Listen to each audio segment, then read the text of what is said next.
YouTube, we are back with part three. Yes, part three, story three. We did one and two. Make sure you go check that out. One and two was okay. One was two was good.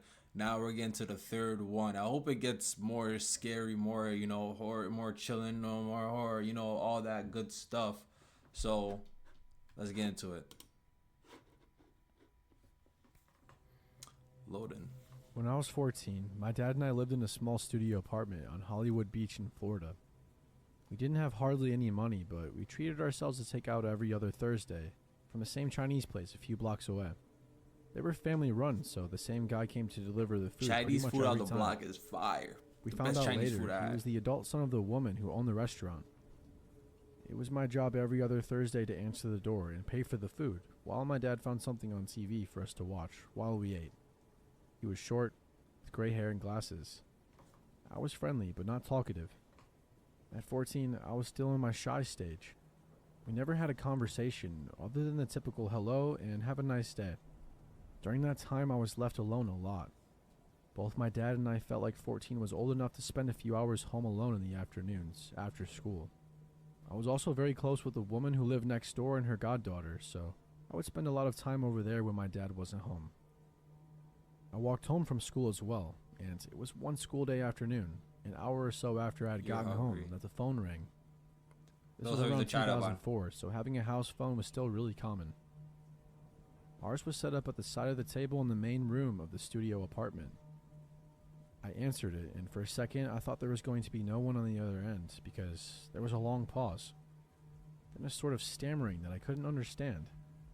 Then, "This is Alan," which was barely understandable because of the heavy Asian accent. I say Asian because I'm not sure if it's okay to assume they were Chinese, just because they ran a Chinese restaurant. By now, you obviously know that Alan is the Chinese delivery guy, but at this point, 14-year-old me is confused. Who the hell is Alan? I say something along the lines of, what? And he clarifies, "Your delivery guy.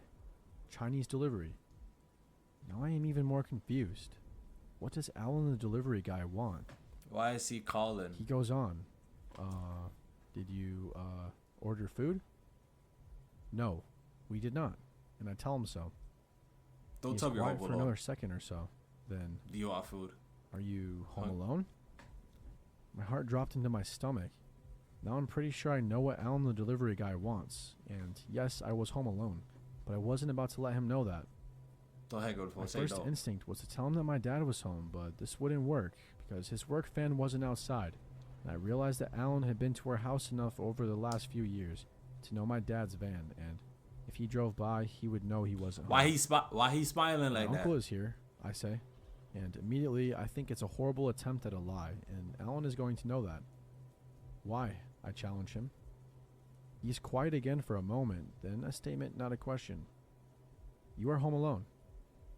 I am stunned. I have no idea what to say now as I'm trying to think of something. Never mind, he says and hangs up. I'm so weirded out and scared at this point that even though part of me thinks I actually scared him out of whatever he had planned, another part of me says go lock all of the doors. So I do, front and back. By the time I get to the front room, from locking the back door, I look out the front window and I see a car parked in the driveway. It's Alan.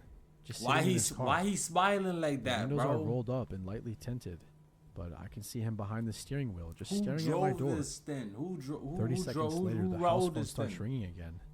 I don't answer it. Alan stays parked in the driveway for about 5 more minutes.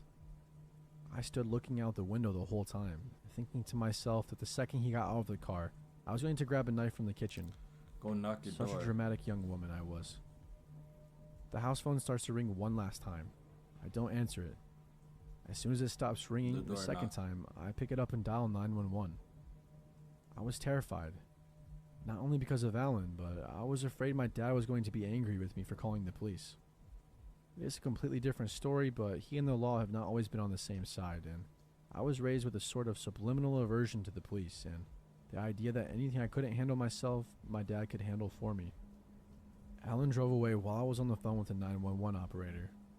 I was in the middle of telling her he was calling the house and parked in the driveway when he just put the car in reverse and sped down the street. Put the car in V. The police took a statement from me when they got to my house, then sent me next door to hang out with a neighbor and her goddaughter. We sat on the front porch and I told her the story of what happened, while the officers went down to the restaurant to talk to Alan and contact my dad.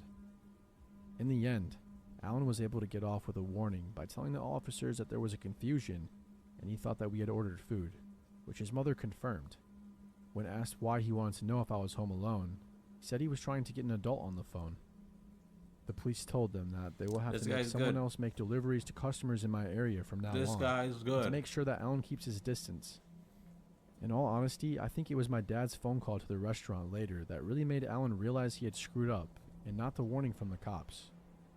He was fuming when I told him the story, as I imagine most fathers would be. He called the restaurant and spoke to the woman who owned the place first, then somehow convinced her to put Alan on the phone. What followed was one of the greatest conversations I have ever heard, even if it was only my dad's side I was hearing. Nothing makes you feel more loved than your dad in macho protection. This is not scary. My dad threw insults that I've never even heard of before, and I was in middle school, a kingdom of insult connoisseurs. I knew it was a very serious situation, and I knew that my dad was really angry, but I was in the background stifling laughter into a pillow.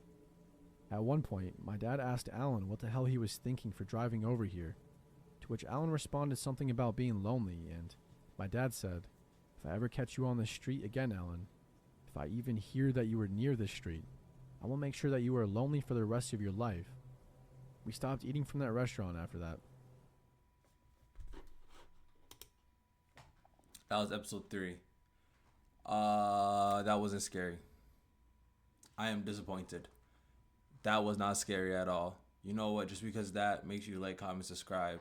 If you think it was scary, let me know. If you didn't, it's alright. We'll be back with another one, part 4. Later, y'all. Peace.